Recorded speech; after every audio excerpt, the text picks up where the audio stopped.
So this lecture will be on covalent modification, the second strategy for regulating the activities of enzyme. This is the usual disclaimer. I will not repeat it. So this covalent modification, this is a very, what you can say, popular, very common regulatory strategy. Activities of many enzymes, membrane channels, and other target proteins, they are regulated by covalent modification. So as I said, a very common strategy that is being employed in the cell for regulating the activities of not only enzymes, but membrane channels and other target proteins. Some proteins, they may not have enzymatic activity, but they are also, regulated by covalent modification. Of the various covalent modification strategies, in covalent modification, again, you have different strategies. Of those strategies, reversible phosphorylation and dephosphorylation, it is one of the strategy of covalent modification, is the most common. So of the various ways you can covalently modify a given protein, a given enzyme, reversible phosphorylation and dephosphorylation is the most common covalent modification strategy.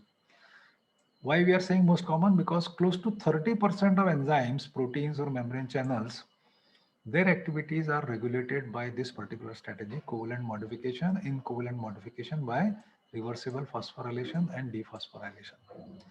So what happens during phosphorylation? During phosphorylation, the gamma phosphate group of ATP is transferred to either amino acid serine or threonine of the target protein. So ATP has got 3 phosphates. So you have phosphate alpha, you have phosphate beta. It is like this. So this is alpha, this is beta, and this is gamma phosphate. So this gamma phosphate, it is transferred from ATP molecule to specific serine, amino acid serine or amino acid threonine of the target protein. That protein may be simply protein, that protein may be enzyme, that protein may be a membrane channel. Right now we are concerned primarily with the enzymes. So specific serine or threonine are the sites of phosphorylation. And the enzyme which catalyzes this phosphorylation is called as protein kinase. It takes place with the help of an enzyme called protein kinase. There is another enzyme called protein phosphatase. Protein phosphatase. What does it do? It dephosphorylates.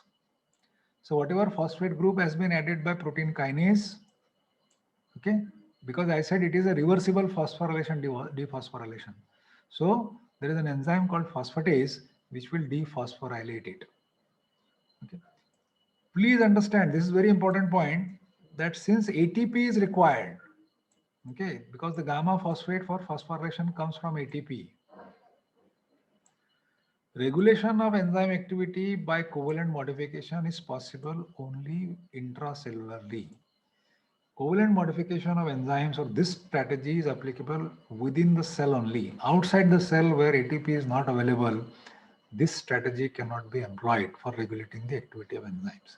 Please understand, this is very important. ATP is available within the cell only, and therefore regulation of enzyme activity by covalent modification by reversible phosphorylation, dephosphorylation can take place only within the cell, intracellularly. There are other strategies also in covalent modification, for example, acetylation, adenylation, ubiquitination, etc. These are the other strategies for covalently modifying the target proteins. But as I said, of these strategies, the reversible phosphorylation, dephosphorylation is the most common.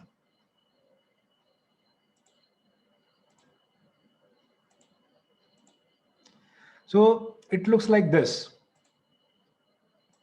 So you have enzyme, you have a specific serine oblique threonine.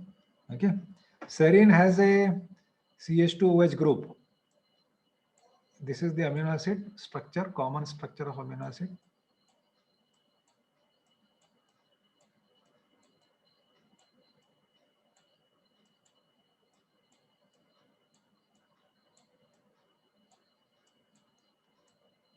All amino acids have this structure common. Only they differ from one another with respect to this R. In case of serine, this R is CH2OH.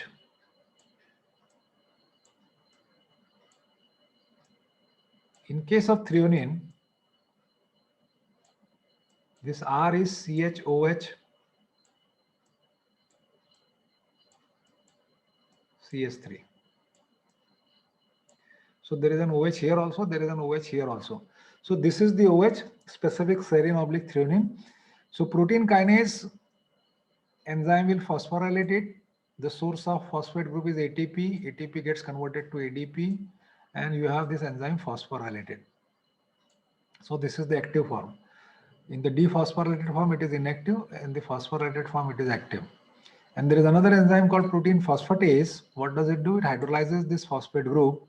So phosphate group is freed, okay, and enzyme gets converted to from more active to less active, or from active to inactive form, right?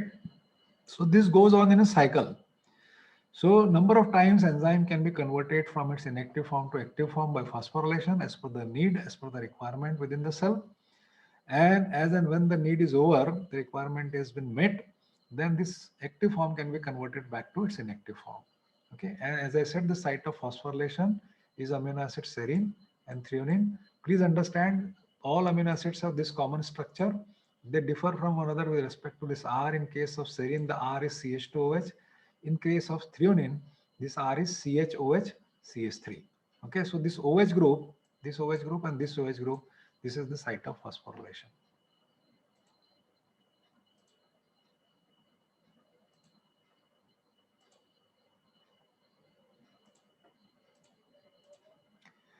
Okay, what are the advantages? As I said, in covalent modulation, in covalent modification, there are other strategies also, but why this phosphorylation, dephosphorylation is the most common?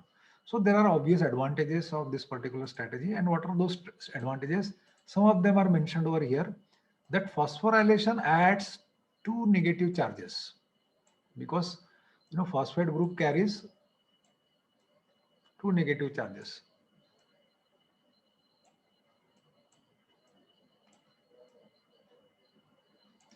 So when you add a phosphate group to a protein, you are adding two negative charges. And as a result of that, addition of these two negative charges, it markedly affects the substrate binding and catalytic activity of enzyme. So you'll understand this little bit more when we understand the factors which affect the catalytic activity of enzyme, because in catalysis, acid-base catalysis plays an important role, means proton donor and proton acceptor. Accepting a proton or donating a proton during catalysis is very common. So negative charge, addition of negative charge will affect the catalytic activity as well as the substrate binding capacity of the enzyme. This is one. Second, probably more important, is that it can take place, means phosphorylation, dephosphorylation can take place over a wide range of time. From less than a second, the enzyme can be phosphorylated to over an hour. Thus provides an opportunity to adjust the kinetics as per the need of the cell oblique organism. So this phosphorylation can take place over a wide range of time, depending upon the requirement of the cell. It can adjust, it can align itself with the kinetics of that particular metabolic pathway. Okay, so this is second advantage. And the third advantage is that it usually evokes an amplified response because it works through a cascade. Okay, even a small signal is good enough. So what happens? Protein kinase will, phosphorylate a protein. So you have protein, target protein, you can say target protein, which gets phosphorylated. So you have a phosphate group added here, and this target protein in turn will convert, this substrate into product. And this enzyme, this reaction is catalyzed by protein kinase. Okay, so this protein kinase itself may get activated in the first step. So you generate a cascade. So even with a small signal, in every step the signal gets amplified. So even with a small signal, small stimulus, you generate a massive response. So this is another advantage of this particular strategy, and therefore this is probably the most common, what you can say, strategy during covalent modulation.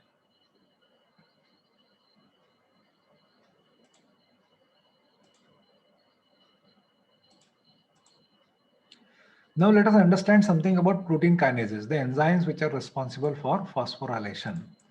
So you have a range of protein kinases. Please understand, you just don't have one protein kinase. You have kinases. You have multiple of them. You have number of them, and their degree of specificity varies. Their degree of specificity vary.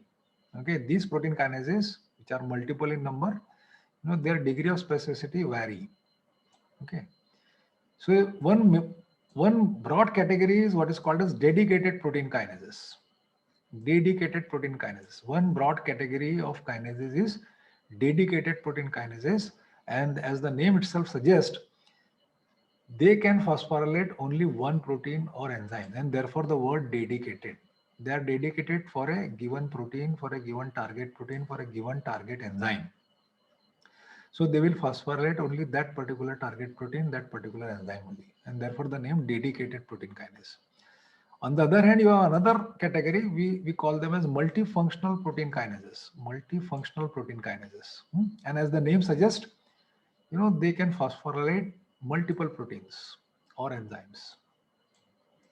The name is there, multifunctional protein kinases. So they can phosphorylate multiple protein kinases, multiple enzymes. Whether it is dedicated or multifunctional, these protein kinases, they identify a consensus motif.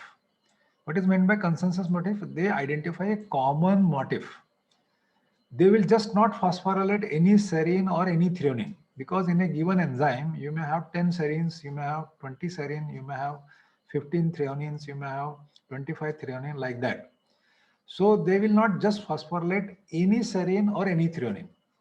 A serine which is present in a specific sequence, only that serine, or a threonine which is made available in a specific sequence, only that threonine is going to be phosphorylated. So that sequence is called as consensus motif. Okay, so the motif, the sequence in which serine or threonine in the target protein or target enzyme is identified by the protein kinase are given below. The serine should be present in this particular sequence. You have to have an arginine, followed by X, then serine, followed by Z. Similarly, arginine, X, threonine, Z. So any serine or threonine which is present in this particular sequence, okay, 2 arginine, X, serine, and then Z, 2 arginine, X, threonine, and then Z. And what are X and Z? X is an amino acid with a small R group. So I just told you in previous slides that amino acids have a common structure, they vary from one another with respect to that R. So there are amino acids which have got a smaller R groups. So X is amino acid with a small R group. And Z is an amino acid with a large hydrophobic R group. Okay. So, in X, amino acid with a small R group, two examples you can remember. One is glycine, GLY, and the other one is amino acid alanine. In case of glycine, the R is just H. In case of alanine, the R is CH3. So these are very small R groups.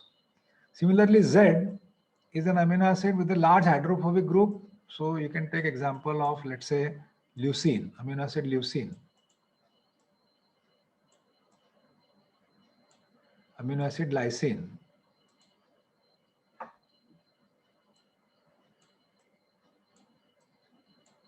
amino acid tryptophan, which is one of the aromatic amino acid. These are the amino acids which have got large hydrophobic R group. Lysine has got a very large group, CH2 repeated 4 times, NH2. So this is a quite bulky R group compared to just H or CH3. Okay. So only serine or threonine which are presented in this particular sequence are the sites of phosphorylation. And this sequence is called as consensus motif. So you will find this sequence in all those proteins, enzymes which undergo regulation by covalent modification. So this particular serine will be the site of phosphorylation. This particular threonine is going to be the site of phosphorylation.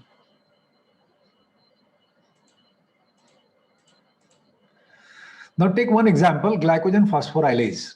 Glycogen phosphorylase, the way we have understood allosteric regulation by taking one example, we'll understand this by taking this example of glycogen phosphorylase. It is an important enzyme of glycogen metabolism.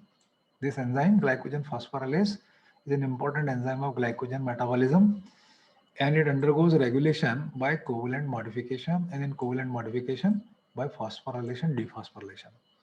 It has got a molecular mass of 94 kilodalton. 94 kilodalton means 94,000 daltons, and is made up of two identical subunits. There are two subunits. What does it do? It catalyzes the following reaction. Glycogen, which is a polymer of glucose. You can write it like this also: glucose repeated n times. That is glycogen. So glycogen phosphorylase will catalyze, and what do you have? It will catalyze removal of one glucose molecule from glycogen. So you will have glycogen n-1, okay, or glucose n-1. One glucose unit has been removed, has been hydrolyzed, plus, and it is removed in the form of glucose 1-phosphate. Okay, this is the reaction which is catalyzed by glycogen phosphorylase. This enzyme glycogen phosphorylase, it exists in two forms. You understand this? Glycogen is a polymer of glucose. Okay, so what happens after the action of glycogen phosphorylase? In each catalytic cycle, it will remove one glucose unit. So it will be glucose n-1. Okay, and that removed glucose is in the form of glucose 1-phosphate, which will be converted to glucose 6-phosphate, and then it can enter the glycolytic pathway. So this enzyme exists in two forms. Phosphorylase A, it is the more active form, and phosphorylase B, it is the less active form. Okay, so depending upon the requirement, glycogen breakdown will be necessary when there is a shortage of glucose in the body. Okay, then only glucose from glycogen will be mobilized. So when you are properly fed, when there is the blood glucose level is appropriate, at that time this particular enzyme need not be present in its active form. So it will be present in its less active form, because at this time, when your stomach is full, your blood glucose level is appropriate, you don't want glucose to be mobilized from glycogen. So there is no need for this enzyme to be present in active form. So the enzyme will be present in less active form, phosphorylase B.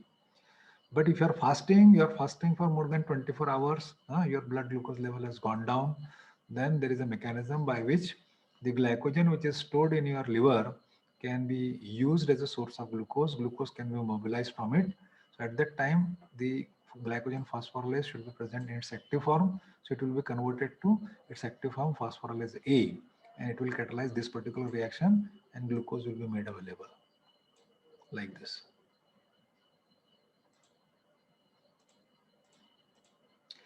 So the two enzymes, they get interconverted between the two forms, get interconverted between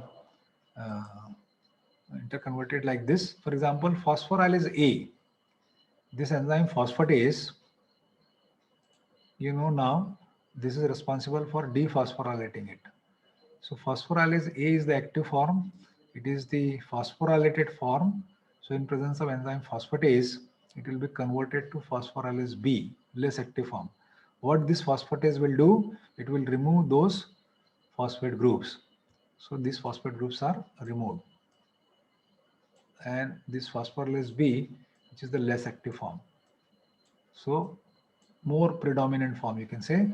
Very often you don't need this phosphorylase A, this phosphorylase enzyme to be present in its active form. And when the need comes, this phosphorylase B, which is the less active form, with the help of ATP, I told you that it requires ATP, and therefore it can take place intracellularly only, right? Please put off your audio.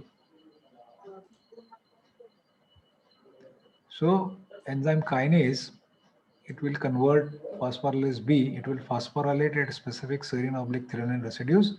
So phosphorylase B will be converted to phosphorylase A, which will be more active form, right? Shown over here also. So you have phosphorylase B, which is the less active form, and it can be converted to phosphorylase A by phosphorylating these specific serine/threonine residues. This OH represent either serine or threonine. And not only any serine or any threonine. I told you serine or threonine which are presented in the sequence I showed you in the last slide. That is the consensus motif. Only that serine, only that threonine will get phosphorylated. ATP will be required and therefore it can take place intracellularly only. So you will have phosphorylation. This will be the active form. And when there is no need, this active form can be converted back to its less active form or inactive form by the action of enzyme phosphorylase phosphatase or protein phosphatase. It will hydrolyze those phosphate groups. This phosphate group will be freed and the enzyme will come back its original form like this. So depending upon the need, these two forms can be interconverted. When there is a need that blood glucose level is low, the less active form will get converted into more active form and glucose from glycogen will be mobilized. And when there is no need, when you have ample of glucose available, at that time this more active form will be converted back to its less active form.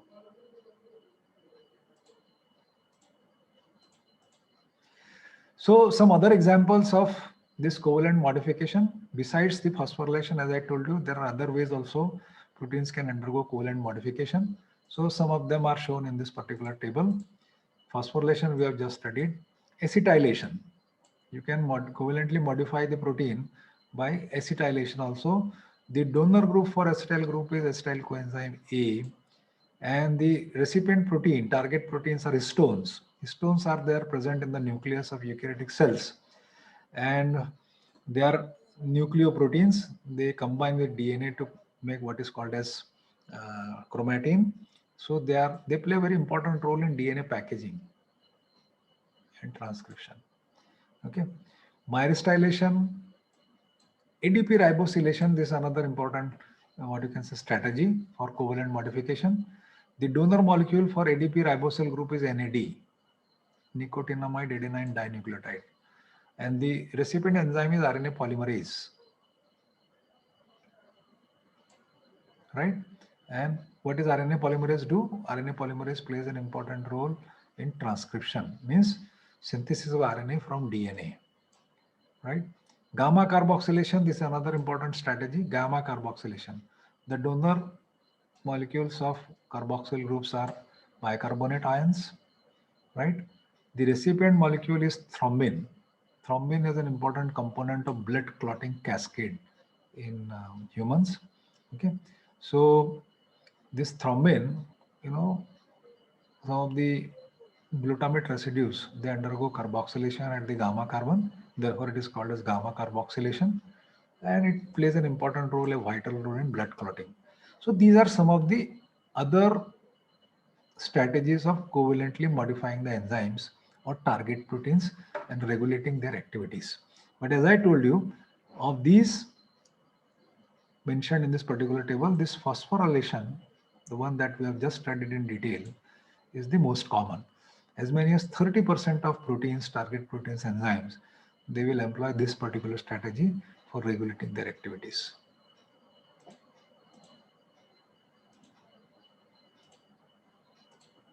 Thank you very much.